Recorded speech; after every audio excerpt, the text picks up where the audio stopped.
Won komo bi wo ha. Na mehu ebony condoms wo ha. Because for you machine free, mom who buy and then cry there. What can cry? Anka, ebony dear. Sir Thomas, you bonny trim quid as a what try. Entibo Dr. Susan Mwesi, Ewaha, public health educator, of a boy enough, a quaco sir crunch, yes, you do. Total family health, Organa 1, on a swaginator, penny for me, Makwaba. And we are boko dear. Yeah, I mean, you, Yami Shramo, Emi depa say a book condom who because HIV more one, Asam Manimuso. Yeah. HIV no kwa. Fashions be brave wo unim nipa no hu no a odonti akone saa bebie na yare nko a omiamu ye ho ban penifo mo akwaba nti ene me fa nsha se free doctors wo ho yo dog nti de na wo wani mu yi me hu apart from condom na me hu no de si wo hai okay medical chia wa hwefo wo so aye femom medase so fa aye fe pa medase be chia wa hwefo na fe maka say HIV emmoawa no ase ye fi in the 90s the early 2000s ba ya ehu boy yen num ne ade obia hwe ne ho so ye drop ye say no from last year 2 years ago coming ni nyina ehu say ekosro na HIV emmoawa no so enye wa ye free be prevalence to try say enkofo a wo munya yare no ebowa enko odi beko wu enti no nipa dodo na enya na chese doors exactly enti se yefa enipa ebia 100 a ohabia na emumienu bewo HIV ena edodo na so ye nkofo obadi e free 35 ebesi bet say 10 years enti na chese ye youth na do 35 e dey ba form because dey kwosrum debi free omo a chese o betimi aye adwuma ma ye man a e betimi anya productivity ni ade no omo na ade no eyare no eye den hawo mo enti no ema ye say no last month na eye HIV awareness month.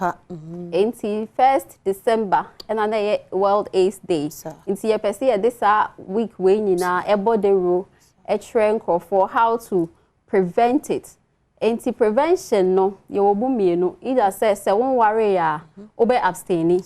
ana so say obe bon ho ban. Bon ho ban no ebe bon ho ban free yare HIV ni other yare ho. Any anyinsen a on plan ye nti enye for only the unmarried omo worry enko aha so what worry na bia o pese wo ho ban free awo a won plan ye ho a eno so utimi use condom nti ade esi mani mi mafia eye peja ni yenhuna de kuro okay decision kits okay USAID go focus USAID but it's USAID okay ediaba don't yeah peja na camera no enfa okay yeah straight ediaba try said you obesi ya obebo ho ban afri anyinsen ene anyarewa one plan ye but and then because of ebony condoms nintino ye beka emba ne embema condoms said ye see dodo na po nim said ye see she no omo nim time I was omo she ene ade nyina ntino say metimi abiemu e de bie evidence enti sabio anope de nya se bia me pese me try bia but we se bema ne bema dia ye de be try said ye si she no enkofo bebre wo hono mu a wo mo entimi she ne ye nti wo yiso ana ate afem nti aye ne se wo she condom so ba na nyem exactly na ate afa ho ana so se ebi wo hono mu a na eyi efri mu enti no ebi mu eka se omo she condom na like time I was say omo she no na ama sebe be ma na jojo eni ade because on say o pentem gidigidi na o be sha na afi na ajojo enti no ebetimi dia ka to say broni beka say foreplay ho enti time ma one oba no eye nkutakuta ho ne ade no na mo di account exactly nti na say wa dream di echire na o process it condoms no so your expiration date was so nti say o koto wo pharmacy na baby a join bi a beto na check in expiration date manufacturing date any expiration date okay nti say I expire obehu o de sha na ano no bi o ate okay nti na face so ebi mo de almost say o pentemti na say o rush wo de ne say na ekwakote nti ye some baby a obetimi ate afem okumamba ko ade nti obetimi ate afa honom said ye entem bia wo penu bia no obetimi ate afa honom nti ote no say na say beginning no obehwe say ho bia ni seal ne ho na we enti ni nyina mu no na during the foreplay yeah na afa so ahanom ne ye nipple no condom bia wo nipple a obeso aha no se ne be ya enframa na ewo ano no ebe free ho se ne be ya sebe be ma no ehunsuo ne ba ebenya baby edi egu enti we de mesre mu dog ansere obi na dwum se ye enti ana ama yare no koso enti se also nipple ne se ya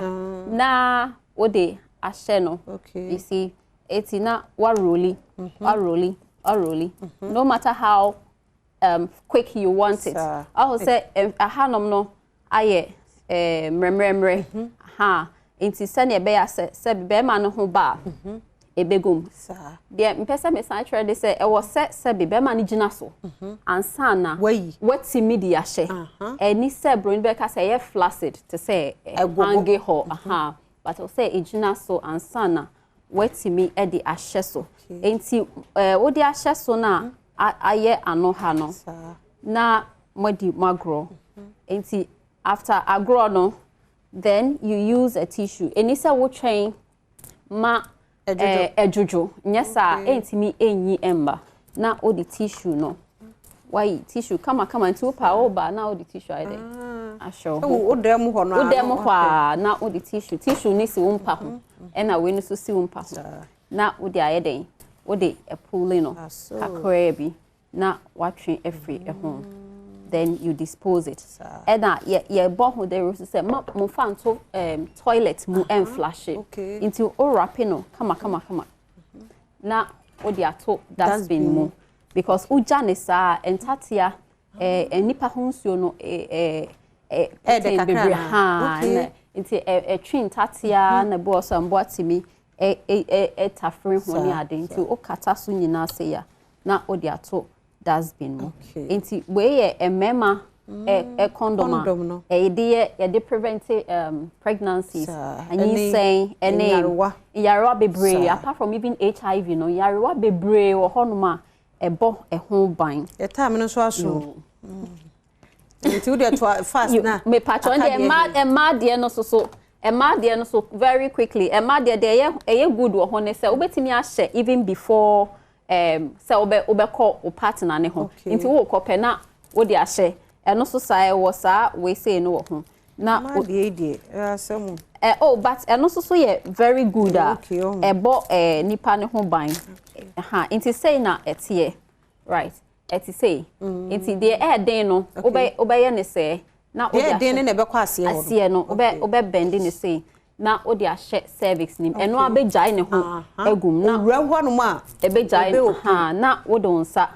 ahim se ne be ya ebe fele bebia na ayese ntu betimi kra ahye ansa na ma start eno no wo control oba no wo control enti we nom embre ni nti mpese mekasa bebre nti we nom ena obetimi dia ball ho ban every HIV nyarewa no se sia ekostro nti ama aye alarming nkofo bebre emfa no serious because of some guy skeleton no skeleton meto so chirwa no afo it say obesi aya na fe wa ball ho ban especially young ones no either so be abstain obetwo ho na wa fa nipa baako ana so say obe use condoms we say no ho ban ene bravo ko anka hwe ka bibie Ebony, you feel say as a national condoms campaign, you see a mama Bruno TSC say I feel be kona we party near PP no. baby a obeko bia no nya condoms ena ohwe Ghana condoms nya eye macho bagzuga de sanoma ba ebony no eye female appear ohwe a onso oba na na da ho ya ye ne se oba enya bibi nka so ka se ope condom a oba na nkyere condom ope ena ya ye normal e kire se oba bia baby abeko bia no ebi ebesi ba nse na ebesi no make sure so wabon ho ba ena se be ma no so si onibia yibi ma no na kire ne se next time on kra and we see because yare no wo ho nti we no so ya available o baby ya ena ye de no silicone base nti pa se beti no ena well lubricated obi wo ho a osi on pe condom use because osha na ayedi ni sanoba we are flexible we your boys see we do more evidence some more na yenko a omo abeka baby a obeko bi ene aye no baby ma me no ton ade wo kwan no hakra na ukọ ha nti ya da se mo fa nche mebre se mu na ye se da hia na edi nkomo ni ye da mo se pa enti wante hwe kra no obabu na wo hwe ye upie wahunu gi afufuro bi boy fufuro bi e ma na kra ya kra yinkrakra bi ahia na amro ba bi ato abehye ode to oba na gidigidi na ukura so de diwe fa bo ho ba yare adoso ne emo ye ho ban ne enfe yenkomo ni nsi ha ye da St Andrews for Kelki toothpaste Kidney Ministry of Pure Natural Health for ye do say Africa Center for Economic Transformation and so power compact for Ghana's political and economic transformation ho entoma enti nyame Adom a sees launch na ebeba so nti yen hwa no so ne enfa ye ho enhyemu ebi Ghana compact the oda ano ye Dr. Mwako founder ono de buy nti yen support na yen nyina yen ni akire mede de afia amankwa tamaklo nyame hwa opi so hwe omahene kwabena sante etwaso